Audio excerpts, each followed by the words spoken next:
Before we start, I want you to hit that red subscribe button so you never miss out on any of our videos. Hey guys, what's up? Welcome back to NBA Loop. The NBA is just like anywhere else you would work. Everyone makes at least $400,000, some make $20 million. You work about 3 hours a day, fans fawn on you, and you get whatever you want, right? Well, in one arena, you are lucky your office isn't like the NBA because no one would come to work. They'd all be stuck in jail. There are some NBA players who have off-the-court issues, and here's a look at them. Number 1. Robert Swift. A highly touted prospect out of Bakersfield High School in California, Swift bypassed offers from USC and UCLA to go straight to the pros. He was acclaimed for his great shooting touch and ability to dominate the glass, but it was known that he was still very raw. The Sonics decided to take him 12th overall in 2004 and develop the big man into a serviceable center. After playing sparingly in his rookie campaign, he began to receive more minutes and even started 20 games. Per 36 minutes, he was nearly averaging double-double at just 20 years old. Unfortunately, Swift's career took a turn for the worse. Injuries began plaguing him and he struggled to demonstrate any type of consistency. He was out of the league at 23, an age that should have marked the beginning of success for the former first rounder. After falling off the face of the earth for 3 years, his name resurfaced for all the wrong reasons. After declaring bankruptcy and facing foreclosure, Swift squatted in his Washington home until he was forced out. What he left behind was a career unfulfilled, with beer bottles, prescription pills, and amateur alkaloids lining the residence. The house was in such poor shape it only sold at half of its original value. Swift's home and life had fallen apart.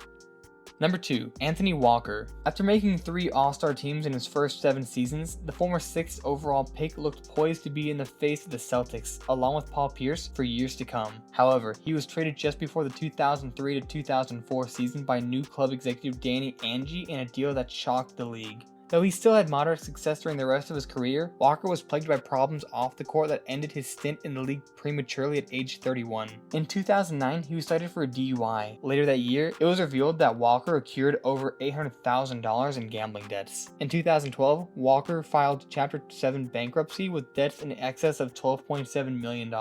He attempted a comeback that same year, but couldn't make it past the D-League. Richard Dumas. A second-round pick in 1991, Dumas found himself in trouble before his career even began. He was suspended for his first season for violating the league's substance abuse policy. He returned a year later and put up very impressive numbers and helped lead the Suns to an NBA Finals appearance, perhaps indicating that his problems were behind him and that he was ready to embark on a long NBA career. But, as we've seen so often with athletes, sometimes you just can't shake old habits. Dumas checked himself back into rehab that offseason. He did one more brief stint with the Suns the following season, and then another season with the 76ers, but never sniffed the league again after that. He bounced around overseas and learned the hard way that you have to make the most out of second chances.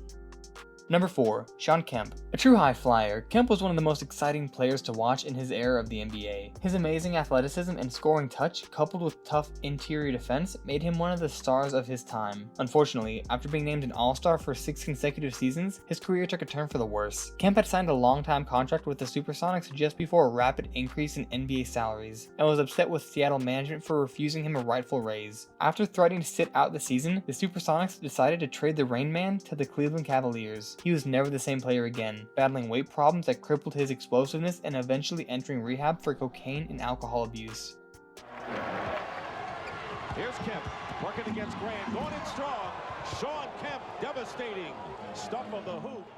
Number 5. Gilbert Arenas. Agent Zero was one of the most prolific scorers in the league for much of the 2000s, and after missing all but 2 games due to an injury in 2008 to 09, he came back with a vengeance the following season. However, 32 games into the schedule, it was reported that Arenas had been storing unloaded guns in his locker at the arena. This led to his suspension until the investigation was completed that summer, during which he pled guilty to his felony charge of carrying an unlicensed gun. Arenas spent 30 days in a halfway house and was put on probation for 2 years. He returned to the team for the start of the next season, but was traded just 24 games in. At just 29, Arenas still seemed to have some great basketball in front of him. Now, only 4 years after the gun incident, he suited up for the Shanghai Sharks of the Chinese Basketball Association this past year. His career trajectory changed dramatically following his arrest, and he'd probably still be filling up box scores had he just been a little wiser. To make matters worse, even with all of that, he's still somehow the 3rd highest paid player in a league that he doesn't even play in anymore.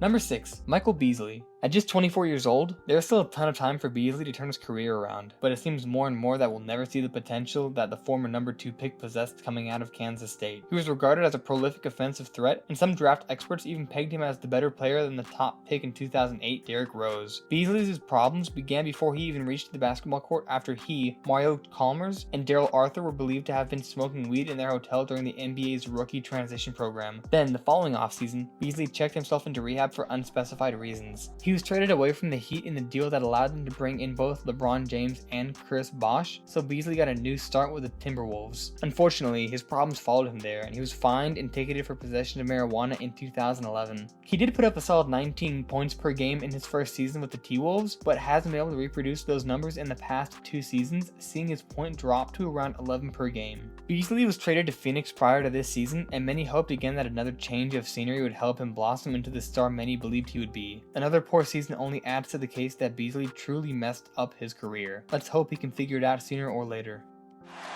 I'm telling you, you can't play much better defense than that. Ojale right there on the shot, good defensive position. Number 7. Daniel Gibson. Now retired, Daniel Gibson spent his entire career with the Cavs. He had a pretty solid career and will most probably be remembered by fans as a good contributor to the team, but his off-the-court persona is a different matter entirely. Gibson was caught red-handed cheating on his wife, R&B artist Keisha Cole, at a Houston strip club with a woman working for the establishment. Gibson was also involved in an incident that saw him turn himself in and be charged with second-degree battery. In another showing of being a poor husband, Gibson was once found to be texting another woman right in front of his wife. Needless to say, the two are now separated. This brings us to the end of our video. I hope you enjoyed it. Hit like if you didn't. Don't forget to subscribe to our channel so you don't miss any of our videos in the future. Also, be sure to watch the next few videos on your screen because I'm sure you'll love them. And with that, I'll see you in the next video.